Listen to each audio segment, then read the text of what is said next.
اسی کہتے ہیں کشتی ہر جگہ پہنچے، لوگوں کو سمجھ میں آئے تو وہ پھر سمجھ جائیں گے آقا جی حیات النبی میں دخل دیتے ہیں، کائنات ان کے لیے بنی ہے،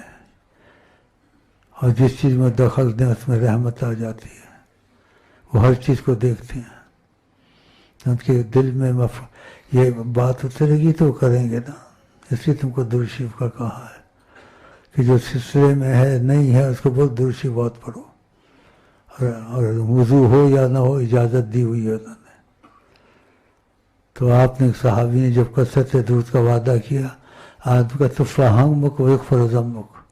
جو چاہے گا تیری مرضی کے مطابق خدا کر دے گا، یغفر ذنبک گناہ ہوگا تو سزا نہیں آئے گی، کیا چاہیے کثرت درود میں،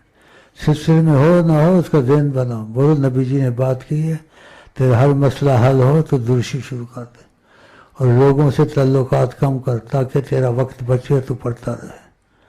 تیرا مسئلہ حل ہو جائے گا۔ اور نبی پر یقین نہیں ہے تو کس پر یقین ہوگا؟ سلسلے میں ہے نہیں ہے اس کو بتا دے، امت محمد تو ہے نا، سیدنا محمد صلی اللہ علیہ وسلم، بس بہت بڑی بات میں نے آپ کو بتائی ہے، بہت بڑی بات ہے، اس لیے بتائیے کہ نبی کریم کائنات میں اور زمین آسمان میں فرشتوں میں ایک عظیم ہستی ہے،